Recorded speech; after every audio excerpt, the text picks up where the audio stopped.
Olá, como você está? Hoje voltamos com as atividades da nossa disciplina de Anatomia e Fisiologia, com o conteúdo de sistema esquelético. Tá? A gente trabalhou na última aula a caracterização dos ossos, as funções dos esqueletos, e a gente terminou com fraturas. Hoje nós ficamos de falar sobre os processos de ossificação. Então, para a nossa aula de hoje, nós temos alguns objetivos de aprendizagem. Fiquem bastante atentos a esses objetivos para que você possa focar sua atenção nos pontos mais importantes. Quais são os objetivos? Conhecer as formas de formação do osso, né, o processo de ossificação. Vamos falar sobre os aspectos do esqueleto axial e o esqueleto apendicular. E falar sobre os ossos do esqueleto axial. Então a gente vai ver os principais ossos da cabeça, a organização da coluna vertebral, a organização da caixa torácica, a forma das colunas, a forma das costelas, a forma das vértebras que formam a coluna. Então esses todos são os nossos objetivos de aprendizagem, que você conheça os principais ossos, que você saiba a forma de organização, o mecanismo de interação entre eles e o objetivo de entender o sistema axial do esqueleto humano. Então, para que a gente comece, nós vamos terminar a abordagem, iniciar com a abordagem dos mecanismos de ossificação. Nós temos, durante a formação do nosso tecido ósseo, dois mecanismos com que eles são formados. O mecanismo que a gente chama de ossificação intermembranosa e a ossificação endocondral. Na ossificação intermembranosa, o que acontece? A ossificação acontece no periósteo. O que é isso, Hudson, o periósteo? Lembra aquele tecido conjuntivo que fica por fora, ao redor dos ossos, então na periferia dos ossos? Então aquele é o periósteo. A calcificação intermembranosa é a calcificação que ocorre nessa região, na membrana fibrosa desse tecido conjuntivo que é o periósteo. Então, como é que acontece? Algumas células do tecido ósseo, como os osteoblastos, formam esse centro de ossificação dentro da membrana, dentro desse tecido conjuntivo. A partir disso, eles começam a produzir o osteoide, que é a matriz óssea não mineralizada. Quem é que faz isso? Os osteoblastos. A partir disso, a mineralização dessa matriz, formando o tecido ósseo, a matriz óssea, e a partir disso alguns osteoblastos ficam presos dentro dessa matriz, que vão dar origem aos osteócitos. Tá? Além disso, a gente ainda tem a construção, a continuação do crescimento do tecido ósseo pela liberação da matriz óssea pelos osteoblastos. Assim, há o crescimento da largura dos ossos. Então, os ossos crescem em largura com essa característica. Os únicos ossos que são feitos exclusivamente pela forma de ossificação intermembranosa são os ossos planos da cabeça. Então, os ossos planos da cabeça eles são produzidos exclusivamente por esse tipo de ossificação, a ossificação intermembranosa. A outra forma de aqui temos um vídeo para demonstrar esse mecanismo de ossificação. Aqui a gente tem os adipócitos, células de gordura. Aqui a gente tem o tecido periósteo, né? E aqui a gente tem as células progenitoras ósseas, que vão dar origem aos osteoblastos. Os osteoblastos vão produzir a matriz óssea, osteoide, e não calcificada, e conforme ela vai sendo calcificada, alguns desses osteoblastos vão ficando presos dentro do tecido ósseo. Esses osteoblastos, eles amadurecem e se diferenciam em osteoides, que são as células, osteócitos, perdão, que são as células de manutenção do tecido ósseo. Então, ao crescimento do tecido ósseo, ele se dá pela calcificação direta do periósteo, da membrana conjuntiva que envolve o tecido ósseo. Outra forma de formação do tecido ósseo é a ossificação endocondral. O que é a ossificação endocondral? A ossificação endocondral é a ossificação, a formação da ossificação a partir de um molde de cartilagem hialina. Nos primeiros 3 meses da nossa vida, a gente constrói um molde de cartilaginoso no nosso esqueleto. A partir desses 3 meses, esse molde ele vai sendo substituído por tecido ósseo, a partir da formação de tecido ósseo dentro dessas cartilagens. Como é que isso acontece, Hudson? O tecido cartilaginoso ele é produzido pelas células especializadas. Essas células especializadas elas se desenvolvem, produzem uma matriz mineralizada que vai fazer com que essas células fiquem isoladas. A partir disso, há a morte dessas células, chamadas de condrócitos, e o espaço deixado pelos condrócitos dentro dessa matriz mineralizada é invadida pelos vasos sanguíneos vindo do periósteo. Então, conforme os vasos vão ingressando nessas camadas, nessas lacunas deixadas pelos osteócitos, a chegada de células progenitoras, células mesenquimais ósseas, né, as células que vão se diferenciar em osteoblastos. Então essas células mesenquimais elas chegam a esse local e se diferenciam em osteoblastos. Os osteoblastos começam a produzir a matriz óssea e substituir vagarosamente o tecido cartilaginoso pelo tecido ósseo. Esse início dessa ossificação dá-se no centro primário, né, que é aqui na diáfise dos ossos longos.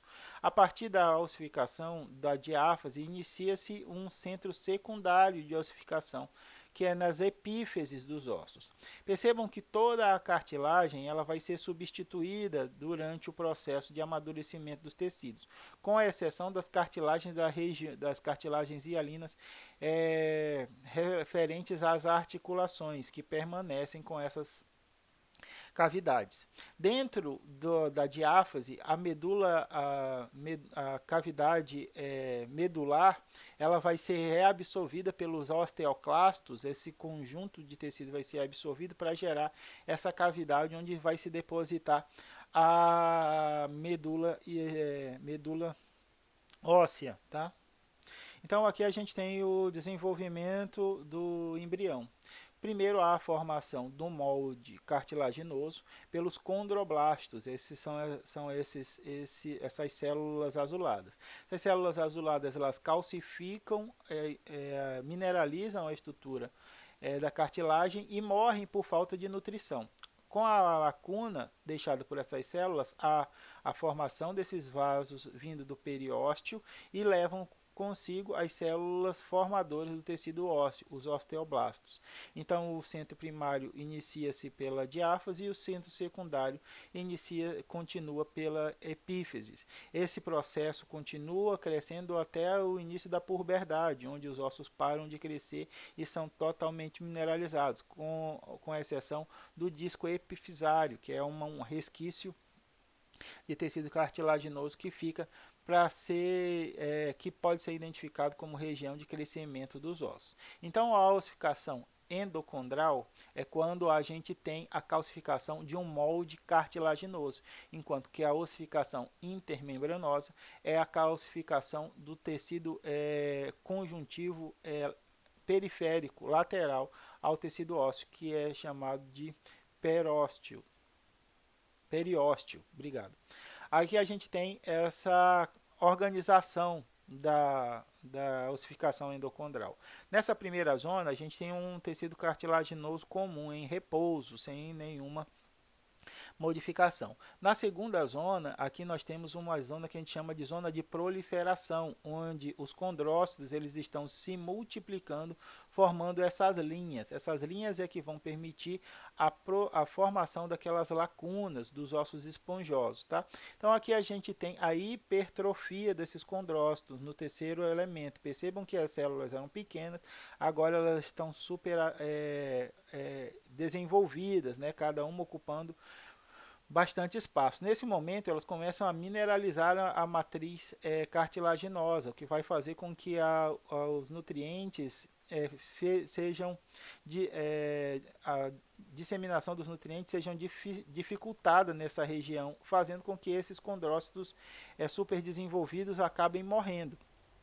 A partir disso, a gente tem a zona de calcificação, a zona de ossificação, onde os vasos do periórteo vão invadir a região, as lacunas deixadas pelos pelos condrócitos, perdão, e aí os osteoblastos vão chegar até essa região e finalizar a construção do tecido ósseo. Os osteoblastos que ficarem presos dentro dessa matriz óssea vão se diferenciar em osteócitos, como a gente viu. A partir da formação dos ossos pela calcificação, ossificação endocondral ou pela ossificação intermembranosa, nós substituímos o nosso esqueleto cartilaginoso, que é produzido lá durante o desenvolvimento fetal, pelo tecido ósseo no nosso esqueleto já na puberdade. Na puberdade a gente tem a completa calcificação dos ossos e aí a gente tem a formação desse esqueleto que nós estamos acostumados a lidar. Nosso esqueleto, como a gente sabe, tem 206 ossos, mas ele pode ser dividido em dois conjuntos. O esqueleto axial, que contém 80 ossos, que é o eixo do corpo. Então o eixo vai ser composto pelo crânio, junto com os ossículos auditivos, o osso hioide, a coluna vertebral e a caixa torácica contendo as costelas e o externo.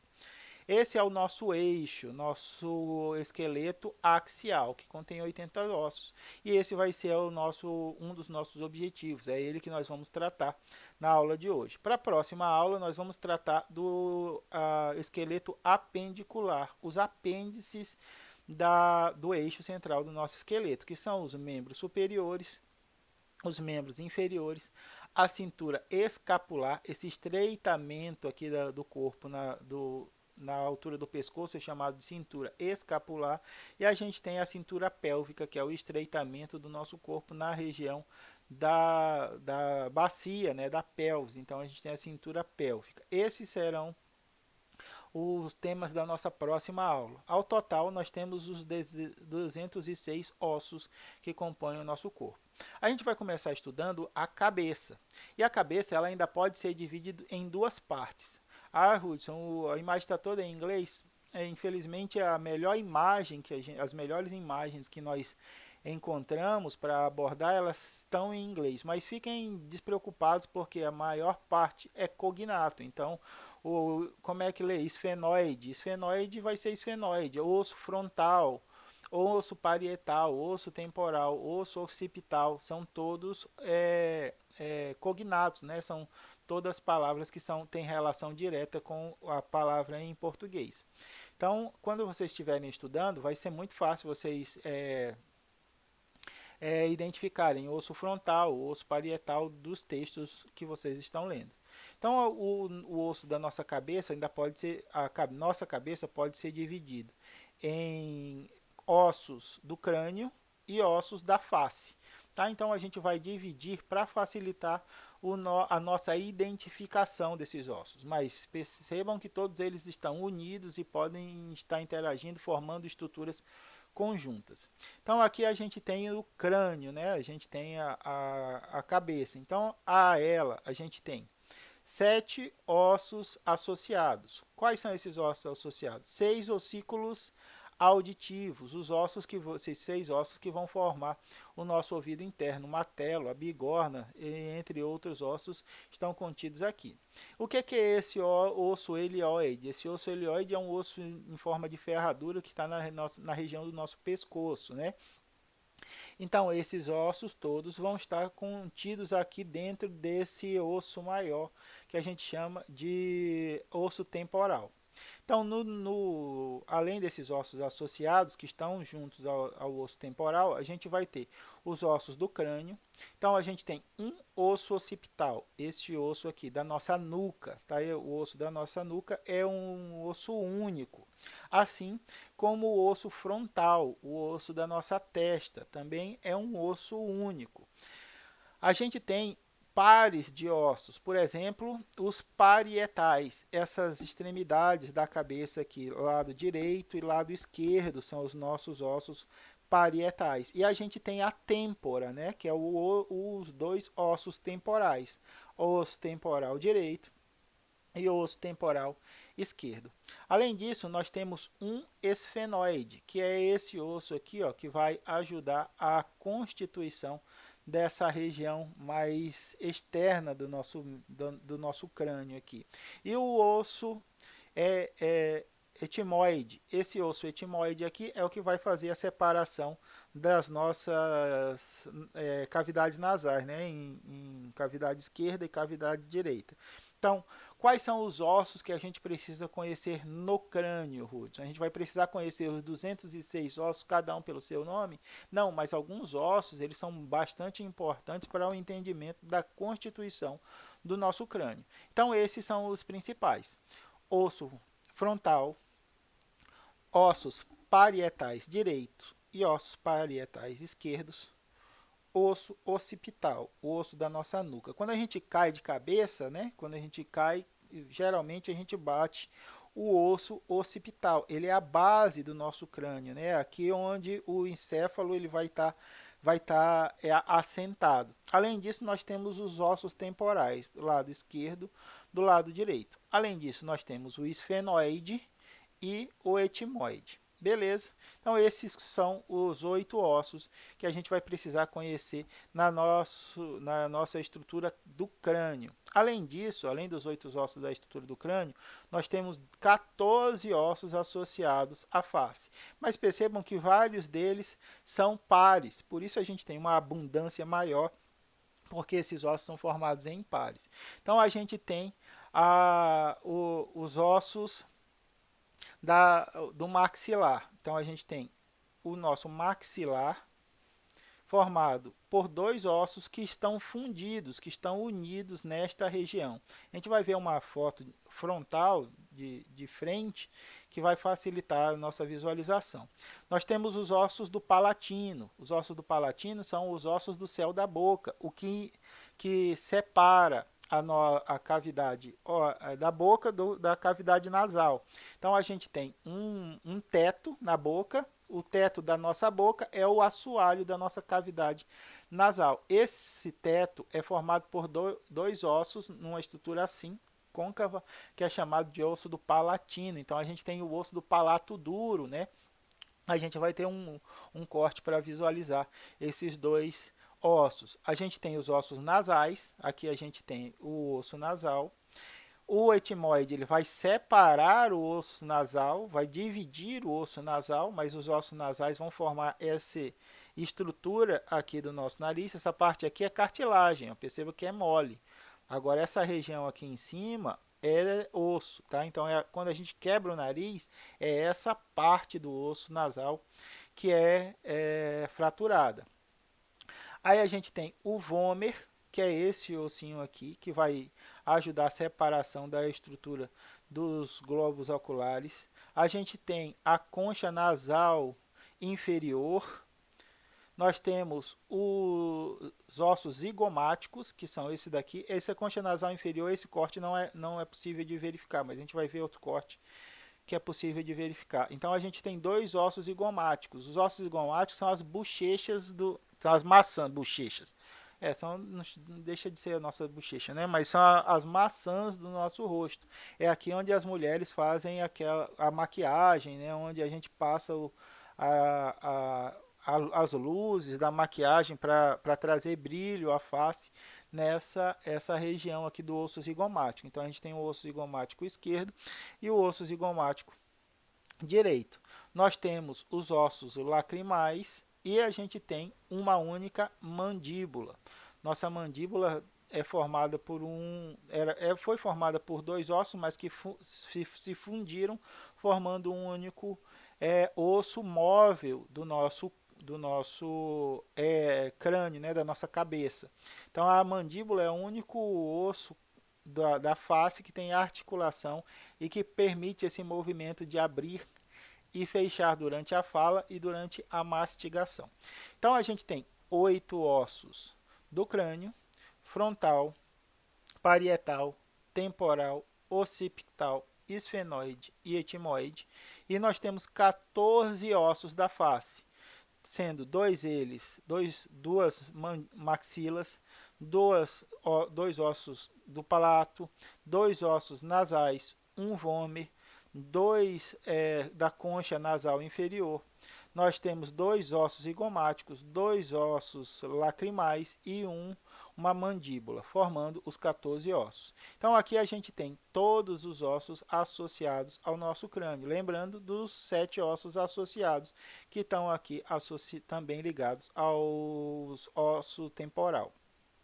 Aqui a gente tem a imagem frontal dessa estrutura. Aqui a gente tem o nosso osso frontal, né, o osso mais duro do corpo, que é o osso da nossa testa. A gente tem as laterais da cabeça aqui, ó, que são os parietais. Aqui a gente vê o esfenoide. Olha como o esfenoide ele é um único osso. Ele é esse roxinho aqui, ó, que é o fundo do globo ocular e termina do outro lado do crânio, né? Do outro lado da cabeça. Então, esse osso esfenoide tem essa finalidade de interação com o frontal, com o parietal e com o temporal e a formação dessa cavidade do globo que será inserido o globo ocular. Além disso, a gente tem o etimoide, esse verde aqui, ó, que vai separar as nossas narinas, os ossos nasais direito e esquerdo, que aqui já são ossos da face, o osso zigomático, né, as maçãs do nosso rosto, nossos dois ossos mandibulares, aqui a gente consegue ver perfeitamente, está aqui a fissura de separação dos dois, por isso que a gente tem osso mandibular direito e osso mandibular esquerdo, e aqui a mandíbula é um osso integral, tá vendo? Ela já foi fundido e essa estrutura toda é integral. Então essa é a estrutura que nós temos na cabeça. Além disso, a gente pode separar esses ossos a depender da necessidade de aprofundamento da nossa profissão.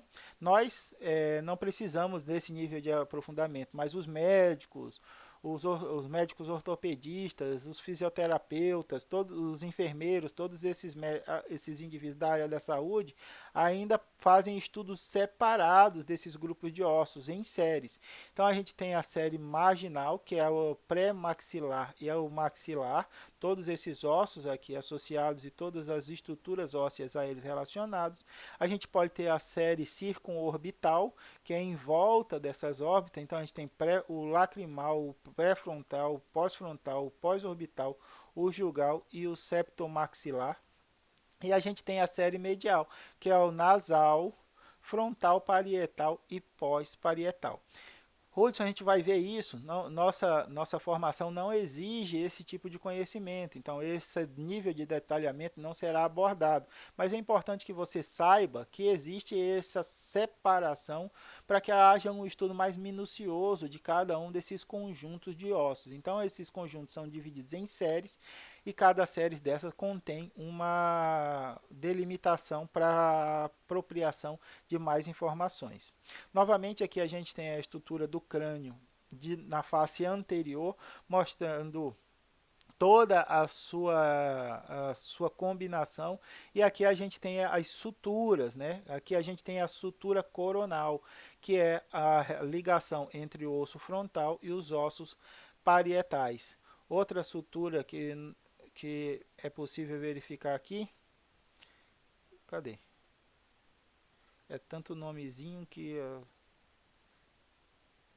ah, não é nesse, né? Aqui. Sutura coronal. Aqui a gente tem a sutura escamos, né? Que é a do osso parietal com o osso temporal. A gente também tem algumas outras suturas. A sutura lambidoide, que é a do osso occipital com o osso temporal. Então, esses ossos eles vão sendo calcificados com o tempo, com a idade. E essas suturas elas vão sendo substituídas de tecido cartilaginoso por tecido ósseo. Tanto é que quando as crianças crescem, ela tem o centro da cabeça mole ainda, lembra?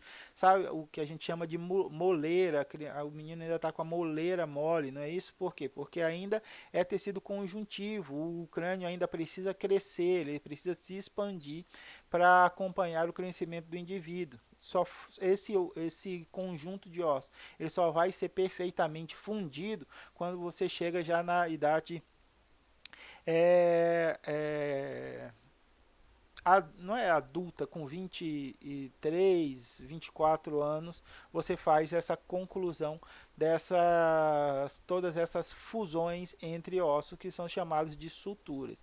Então, cada conjunto de ossos se liga por um tipo de sutura. Aqui a gente vê a sutura coronal, aqui a gente vê a sutura lambidoide, aqui a gente vê outras suturas como a squamous, que é essa sutura aqui. Então a gente tem essa interrelação. Além disso, a gente ainda tem essa série temporal, que é intertemporal, supratemporal e tabular. Nós temos as séries do malar, que é a esquamosal, e a quadradojugal, e a série mandibular, que aí a gente tem o dentário, o esplenial, o coronoide, o angular, o supraangular e o pré-articular. Novamente, esse tipo de divisão é para um estudo muito detalhado de cada um desses componentes, suas estruturas. Nosso propósito de formação não necessita desse nível de detalhamento, uma vez que a gente não vai estar trabalhando especificamente com esse nível de detalhamento no âmbito da área da saúde. Nossos objetivos é conhecer a organização da nossa cabeça, como a cabeça ela vai estar dividida em região do crânio e região da face, conhecer os 8 ossos relacionados ao crânio e aos 14 ossos relacionados à face. Se nós conseguirmos identificar esses 22 ossos, 8 do crânio e 12 da face, e conseguimos entender como eles estão interagindo, isso é mais que suficiente para que a gente consiga aplicar esse conhecimento em todas as áreas da biologia. Como a gente pode estudar a evolução, como a gente vai ver como é que esses crânios evoluem, a gente pode estudar a anatomia comparada, como a estrutura da cabeça humana pode ser comparada à estrutura da cabeça de outros animais, a partir desse conhecimento básico da estrutura do nosso crânio e sua composição óssea. Aqui a gente ainda tem um outro tipo de corte. O importante é mostrar aqui a gente tem o osso do palato. Aqui, ó, osso do palato, osso palatino, tá vendo? Em amarelo. A mandíbula tá aqui em laranjado. O interessante é mostrar isso aqui, ó, o foramen magno. Esse foramen magno é onde a nossa coluna vertebral se encaixa na nossa cabeça, no nosso crânio, né? A partir daqui é que eu tenho essa capacidade de movimentação desse membro, né, do corpo, da cabeça. E a partir daqui da coluna é que vai estar inserido toda a minha medula espinhal, saindo do encéfalo, indo para medula espinhal. A partir disso, a gente tem essa verificação desse foramen magno nessa visão. No mais, a gente também consegue ver o osso esfenoide mais detalhadamente, mostrando como ele se estende de lateralmente, né, do lado direito para o lado esquerdo, ajudando a constituir os globos oculares. Também a gente pode ver aqui, vocês podem olhar com calma, uma série de interações entre esses ossos, o que para nós nesse momento não é necessário explorar essas interações.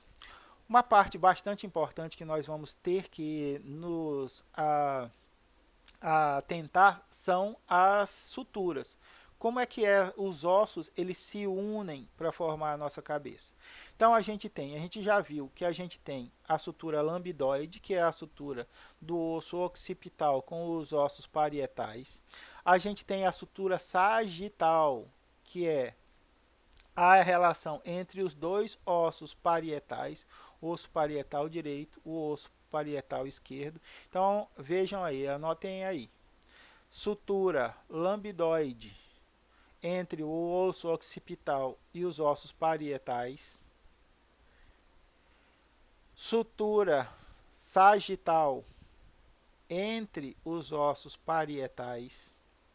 A gente tem a sutura escamus, que é entre o osso temporal e o osso parietal. A gente tem a sutura lambidoide, aqui a lambidoide já falei, a sutura coronal, que é o osso frontal e os ossos parietais. Essas suturas vão ser as regiões responsáveis pela compactação do nosso crânio, pelo fechamento da nossa caixa craniana. A interação dessas suturas vai permitir a formação do nosso crânio e a proteção do nosso cérebro, né? A partir disso é que a gente consegue formar a caixa craniana com o objetivo de isolar o nosso cérebro. Mas mesmo com essa caixa craniana, o cérebro pode sofrer lesões quando a gente sofre impactos muito severos na cabeça.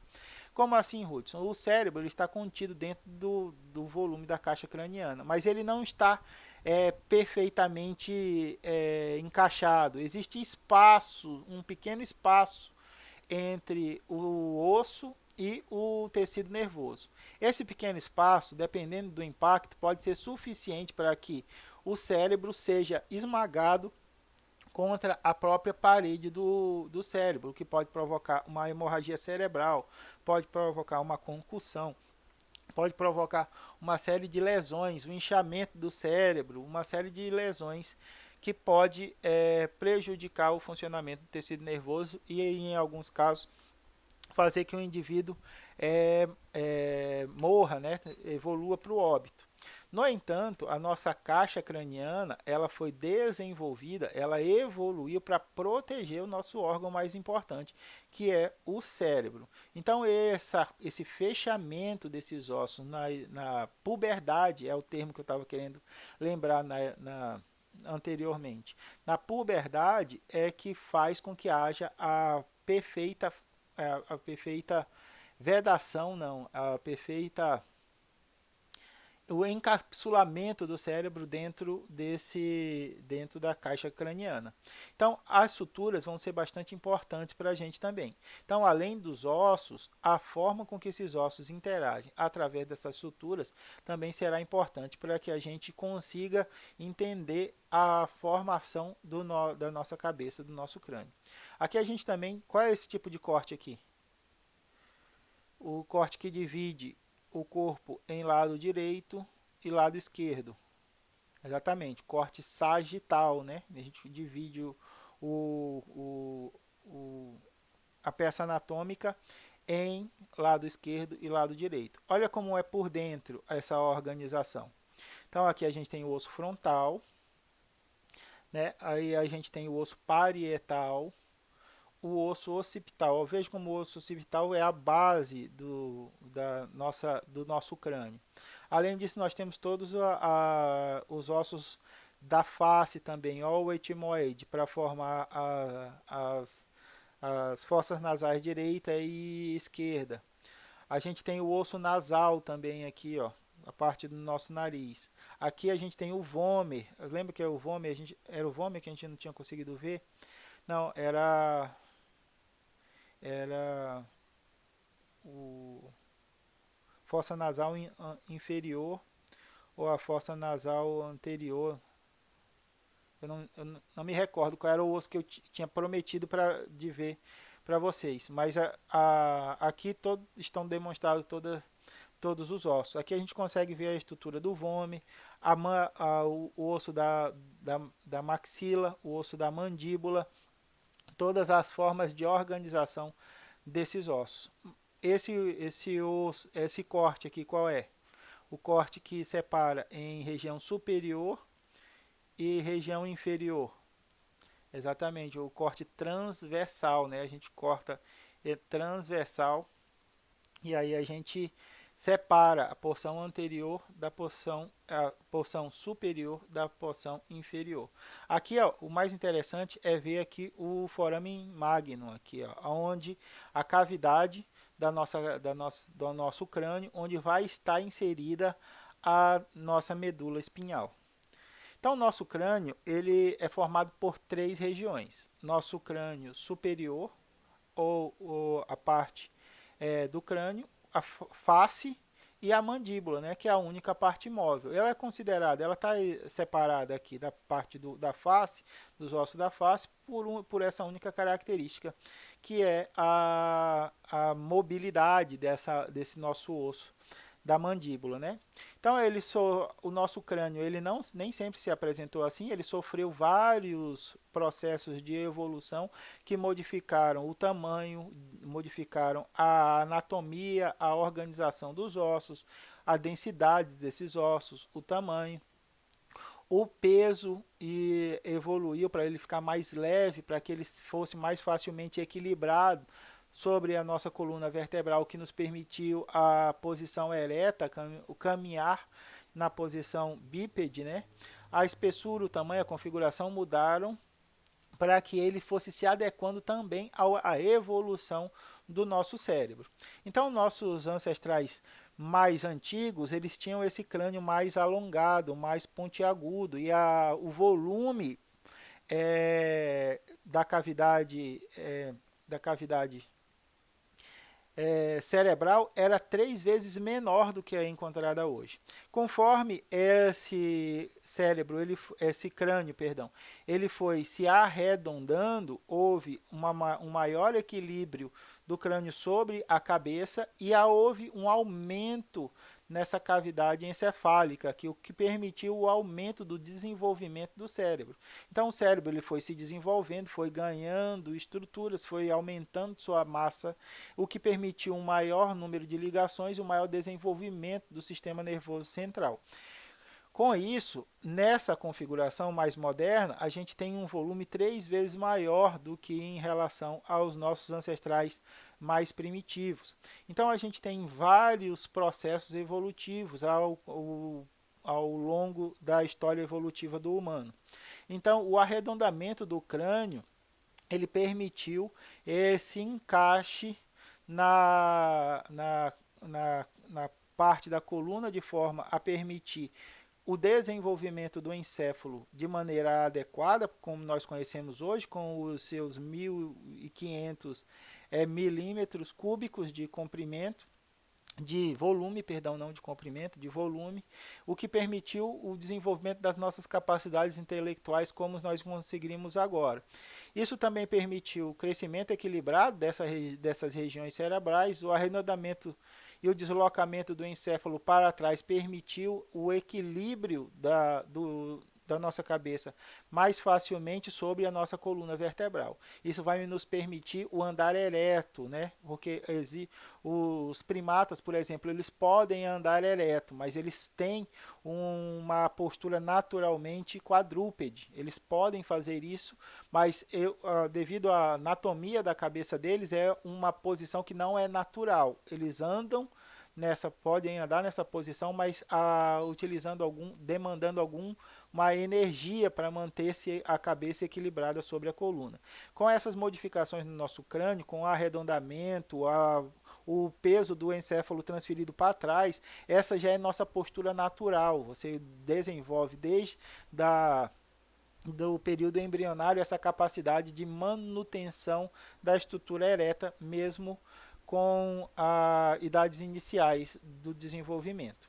Então aqui a gente tem a evolução desde os primatas até os hominídeos mais ancestrais até o homem moderno, mostrando o tamanho da evolução dessa caixa craniana. Percebam que os ossos aqui são muito mais densos.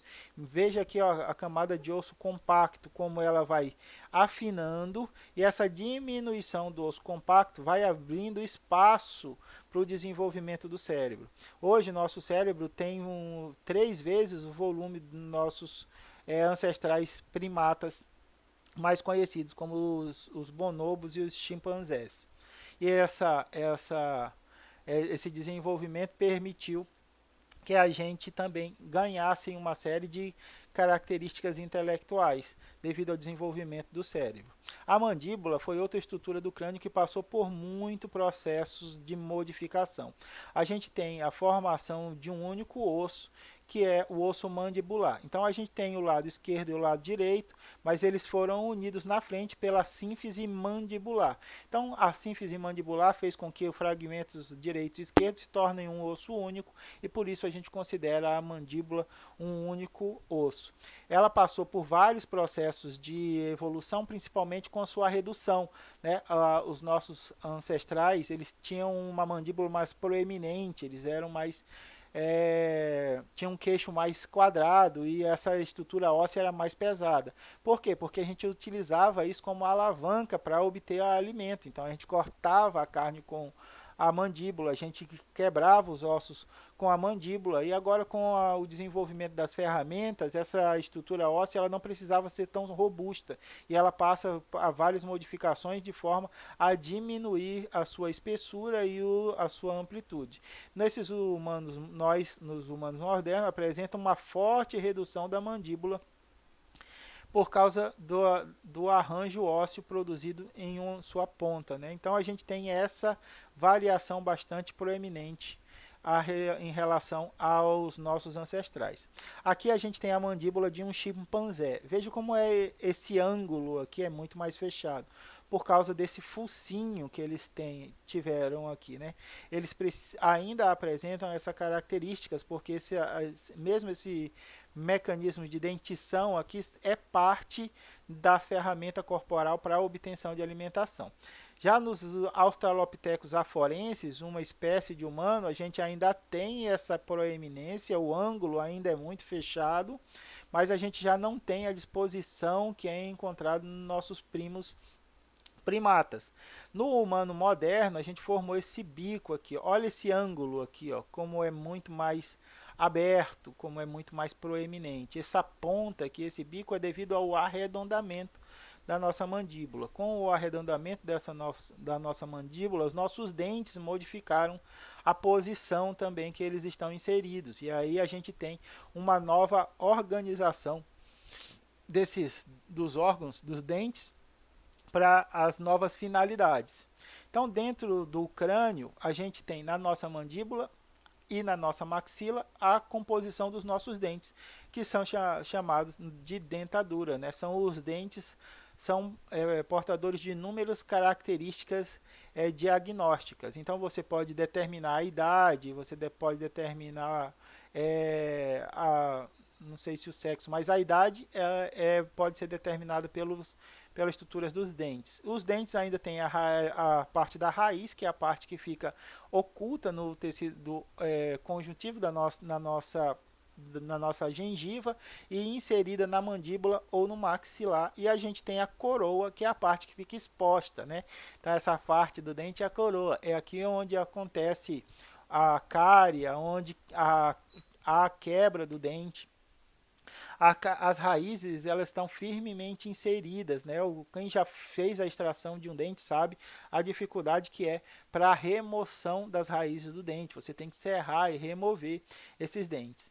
É possível também o diagnóstico da espécie de acordo com o dente. Lembrei também aqui porque os dentes são antropomorfos, né? Eles têm formas nos humanos e os animais eles têm heterodentes, têm tipos diferentes de dentes, né? Então a gente tem dentes que são caracterizados por humanos, então quando o ML acha um osso, um conjunto de ossos e não sabe determinar muito bem se é humano, se não é humano, uma das possibilidades é a análise dos dentes.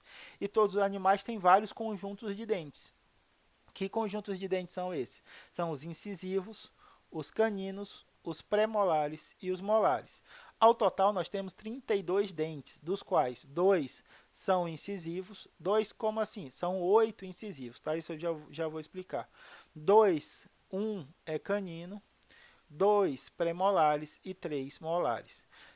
Imagine que nossa maxila ela já é dividida em duas partes. Maxila direita, perdão, estou batendo no microfone. Maxila direita e maxila esquerda. E imagina que nossa mandíbula também pudesse ser dividida em mandíbula direita e mandíbula esquerda. Por isso que a gente tem quatro fragmentos que compõem dente. Por isso que contém dente. Que compõe não, que contém dente. Por isso a gente vai multiplicar essa combinação aqui por 4, tá? Então eu tenho dois dentes incisivos na minha maxila esquerda, dois dentes incisivos na minha maxila direita, a mesma coisa para minha mandíbula esquerda e minha mandíbula direita. Por isso que a gente tem 2 vezes 4, 8. Eu tenho dois caninos, né? Tem dois caninos. Tenho um canino, perdão. Então eu tenho um canino no lado da minha maxila direita, um canino no lado da minha maxila esquerda, mandíbula esquerda, mandíbula direita. Então eu tenho quatro dentes caninos. A mesma coisa para os pré-molares. E aí a gente tem os dentes molares, os dentes do final, né? Então a gente tem essa combinação formando 32 dentes. Ora, Hudson, todo mundo tem 32 dentes? Não, só os adultos têm os 32 dentes, tá? Tem até um caso bastante interessante que eu gostava música, eu gosto muito de uma banda chamada Titãs, e eles têm uma música assim, não confio em ninguém, não confio em ninguém com mais de 30, não confio em ninguém com 32 dentes. Eu não sabia isso ainda. Na adolescência eu achava, meio rebelde sem causa, achava que não deveria confiar em adultos, porque os adultos eles já estavam contaminados por toda essa dinâmica social e tal, então eles já eram meio falsos. Então o que a música queria dizer é que com 32 dentes é que não deveriam se confiar em adultos. Então a gente só vai ter 32 dentes quando nascerem os nossos últimos molares, né? O dente do juízo chamado. Antes disso, a gente não tem esse conjunto de 32 dentes. Algumas pessoas, por uma característica evolutiva, já nascem sem os molares. Uma em cada 1.000 pessoas, não, isso é o apêndice. Uma em 1.000 pessoas nasce sem o apêndice. Outra característica evolutiva, que eu não sei a proporção, mas algumas pessoas já nascem sem os dentes molares. Por quê? Porque a gente não tem mais a finalidade. A gente precisava desses dentes para colocar o osso no fundo da mandíbula, né? E estraçalhar, quebrar o osso para retirar o tutano, ou fazer outras operações utilizando a alavanca da mandíbula como ferramenta. Hoje, como a gente desenvolveu ferramentas, esses dentes passaram a não ser mais necessários e, ao contrário, eles estão trazendo alguns prejuízos. Então, seu dente é perfeito durante a adolescência e o início da fase adulta, mas conforme seus últimos molares vão nascendo, sua cara dentária vai se entortando e aí você precisa fazer a retirada desses dentes. Então, a dentição em série continuada, sem a presença de astema, né? Eles são juntos, todos os dentes. Então, aqui a gente tem a figura dos dentes, os incisivos, cadê?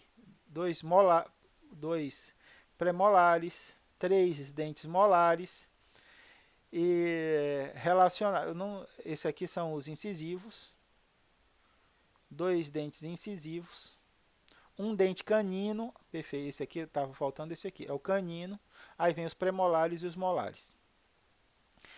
A partir disso, a gente tem a constituição dos ossos da nossa cabeça, dividindo ela em crânio e face. Na face, a gente tem a maxila e a mandíbula que contém os nossos dentes. Outra parte do nosso esqueleto axial é a nossa coluna vertebral, outra parte que faz parte do eixo do nosso corpo. Então, a gente tem 33 vértebras, tá? Mas por quê? Porque aqui a gente está contando tanto as vértebras móveis quanto as não móveis. Vocês podem verificar também que a gente pode ter um número divergente de vértebras, porque aqui a gente vai ter essas vértebras sacrais e essas cóxeas contadas como uma só, tá bom? Então a gente tem 7 vértebras cervicais, que são as vértebras do nosso pescoço. A C1 é a parte da vértebra que está na cavidade forâmea do crânio e as 7 vértebras até a base do pescoço. 12 delas dorsais, que é a parte do tórax, e as 5 lombares, que são a parte das costas, né? A parte da base da nossa coluna. Então aqui a gente tem 17, 24, 25, 26. Outro número comum para vocês verem, que vocês podem ver, aqui são 26 vértebras, porque as 5 vértebras sacrais para a formação do sacro e essas 4 vértebras coxígenas, que é a formação do cóccix, elas são fundidas, elas são unificadas, elas foram fundidas formando um osso contínuo, não móvel. Por isso, muitos livros, muitas bibliografias contam cada um com uma. E aí a gente tem 24, 25, 26, tá? Como a gente vai ver mais à frente. Então, a nossa coluna vertebral, ela evoluiu dos antropóides, né? A gente tem, na verdade, a evolução desde o período dos cordados. Os cordados têm a notocorda, né? A notocorda vai se diferenciar em coluna vertebral nos vertebrados e a coluna vertebral nos vertebrados vai dar origem à nossa espinha ou coluna vertebral. Então a gente tem essa coluna vertebral dividida em duas porções. A porção cervical, que coloca a cabeça em cima da coluna vertebral, né, que é essa região das 7 vértebras cervicais, e a gente tem a porção lombar, que é a parte que compõe o nosso tórax, as nossas costas, que permite o equilíbrio do nosso corpo. Então aqui a gente tem os elementos, aqui a gente consegue verificar as 7 é, 7 cervicais, 7 o quê? 7 vértebras, obrigado. 7 vértebras cervicais, as 7 vértebras torácicas, as 7 vértebras, as 12 vértebras torácicas, as 5 lombar. E aqui a gente tem, ó, de S1 a S5 é a região do sacro, mas todas elas estão fundidas, assim como o cóccix. Lembra que o cóccix é formado por 4 vértebras todas fundidas? Então aqui a gente já conta como uma vértebra só. Qual é a função da nossa coluna vertebral? Proteção principalmente da nossa medula espinhal e suporte axial. A partir dessa estrutura é que a gente vai conseguir suportar o peso do nosso corpo na parte axial, né? No eixo principal do nosso corpo. Então, esse elemento é fundamental para a organização anatômica do nosso corpo, além de proteger a nossa coluna, a nossa medula nervosa. Aqui a gente tem a estrutura de uma vértebra, tá? As vértebras, elas vão ter modificações na sua estrutura de acordo com o ponto em que elas estão. Mas geralmente elas têm essa disposição. Primeiro, ela é formada por um corpo vertebral, formado por uma ampla área de tecido esponjoso e uma espessa área de osso compacto. A partir do corpo estão ligados esses prolongamentos. Esses prolongamentos eles estão ligados pelo que a gente chama de pedículo do arco vertebral. Perceba esse arco aqui, tanto do lado direito quanto do lado esquerdo, é que vão permitir esses prolongamentos aqui. E para que servem esses prolongamentos, Rúdios? Primeiro, para encaixe umas das vértebras com as outras. Outra, para encaixe das costelas com essas vértebras aqui, tá? Então, aqui a gente tem o forame vertebral, a região onde vai estar a nossa medula espinhal, né? A nossa medula nervosa vai estar inserida dentro desse espaço e aqui é onde ela vai estar protegida. Além disso, nós temos esse prolongamento que é chamado de processo costal, né? Tanto do lado direito quanto do lado esquerdo. Após o processo costal, outro processo bastante importante é esse processo articular superior. E aqui nessa região aqui, ó, processo articular superior, e aqui a gente tem esse processo mamilar. Além disso, a gente tem essa região mais proeminente na face anterior da vértebra, que é o processo espinhal. Esse processo aqui vai permitir essa interação entre as vértebras. Entre essas vértebras, nós temos um tecido fibrocartilaginoso, né, que serve como um colchão, evitando o contato de vértebra direto com a outra vértebra. Então aqui, ó, entre esses espaços existe também um tecido cartilaginoso contendo fibras para servir como um colchão, como um amortecedor para que não haja o contato dessas vértebras. Quando a gente tem um problema na coluna, esses discos podem estar desgastados e aí há o contato osso com osso, que gera as diferentes as diferentes doenças associadas a essa organização. Então aqui a gente tem as vértebras cervicais. As vértebras cervicais, elas têm três vértebras muito importantes. A primeira vértebra é a cervical, a C1 é chamada de atlas. A atlas, ela é mais é larga em relação ao seu comprimento e ela tem esse forame bastante ampliado, essa região de inserção da medula muito ampliado, o que traz uma característica bastante distinta para essa vértebra. A segunda vértebra, também da cervical, é chamada de axis. A axis, diferente da atlas, já tem o forame já diminuído e tem o aumento na base da estrutura óssea dessa vértebra para suportar o peso da cabeça. Então a gente tem modificações tanto na C1 quanto na C2 para a adaptação do encaixe da cabeça em cima da coluna cervical.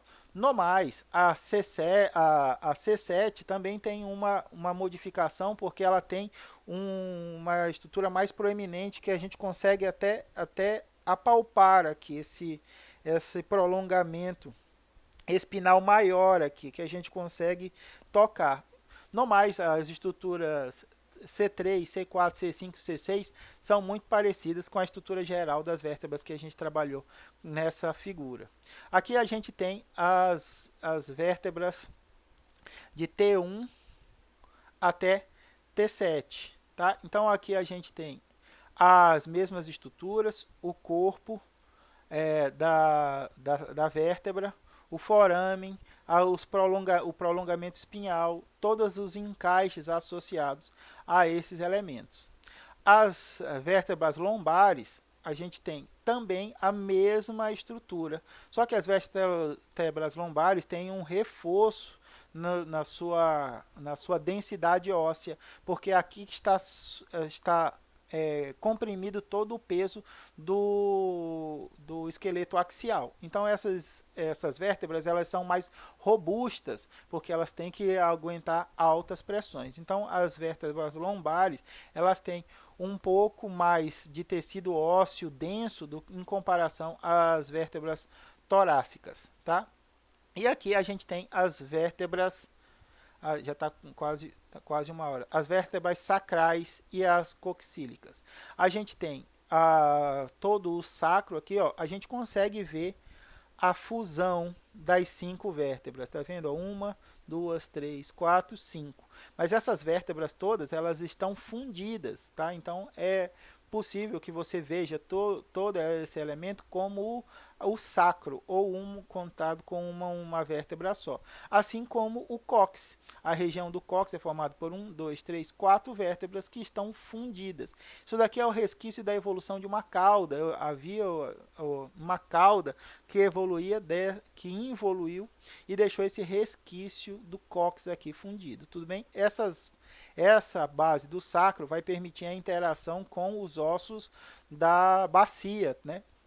Da cintura pélvica. O cóccix não tem essa finalidade de acessório. E por fim nós temos os ossos da nossa caixa torácica, que é o nosso osso externo e os nossos 12 pares de costelas. O que é importante a gente verificar aqui? O osso externo ele está ligado a um osso lateral aqui chamado de clavícula. quem tem filho arteiro já sabe que um dos ossos que mais facilmente quebra é essa cravícula, é aquelas crianças que são engessadas assim, ó, com o braço para dentro em contato com o corpo. Por quê? Porque você não pode fazer esse movimento nem esse movimento. Então o que é que você faz? Você imobiliza a criança desse jeito, ou o adulto, quando alguém cai de moto, quebra a clavícula, tem que ser imobilizado assim para que ele não consiga fazer o movimento de subir e descer nem para frente e para trás. Então, toda essa região do tórax ela fica imobilizada. Aqui a gente vai ter a escápula, que a escápula faz parte do sistema apendicular. E aqui a gente tem a interação dos 12 pares de costela ao nosso externo. Vejam só, as 7 primeiras costelas elas são consideradas costelas verdadeiras. Por que costelas verdadeiras, Hudson? Porque as costelas elas estão ligadas ao externo. Percebam aqui, ó, costela número 1 está ligada ao externo, a 2, a 3, a 4, a 5, a 6 e a 7 também está ligada ao externo. Essa daqui é a 7, né? Está ligado diretamente ao externo. Essas sete costelas são chamadas de costelas verdadeiras por causa dessa interação. Percebam aqui, ó, que a ligação do externo com a costela é promovida por um tecido cartilaginoso, tá? Então essa interação aqui entre externo e costela é dada por esse tecido cartilaginoso. A oitava até a 12ª costela são chamadas de costelas falsas. Por quê? Porque elas não se ligam ao externo. Percebam que elas se ligam, aqui está a oitava, ela se liga aqui à 7ª. E a 7ª é que se liga ao externo. Acontece a mesma coisa com a 9ª, que se liga diretamente à 7ª, e a 7ª é que se liga com o externo. A 9ª e a 10ª fazem a mesma coisa, se ligam a parte cartilaginosa das costelas e se ligam indiretamente ao externo. Agora, a costela número 11 e a costela número 12, os pares de costela número 11 e número 12, não têm ligação. E por isso elas são chamadas de costelas flutuantes, né? Teve uma artista que tirou essas duas últimas costelas para aumentar ou diminuir, né, o diâmetro da sua cintura pélvica. Eu não lembro quem foi, se foi a Thalia, acho que foi a Thalia que tirou essas costelas número 11 e 12. O pessoal fala, mas não é perigoso tirar a costela, não vai trazer nenhum malefício? A nossa caixa torácica é formada pelos 12 pares. Esses pares, esses 7 pares de costelas verdadeiras e 5 pares de costelas falsas, né? Essas costelas que a gente chama de flutuante, não tem ligação com o externo, então elas podem ser removidas sem muitos prejuízos, mas para retirar costelas para finalidades meramente estéticas não é muito aconselhável. Tudo bem? Esse era o nosso último conteúdo do nosso esqueleto axial. A gente volta na próxima aula com o nosso sistema apendicular do esqueleto. Aí a gente vai trabalhar ossos dos membros superiores, ossos das mãos, ossos dos membros inferiores e ossos dos pés. Muito obrigado pela atenção. Se cuidem, cuidem das pessoas que vocês amam para que a gente finalize esse momento difícil das nossas vidas. Um abraço.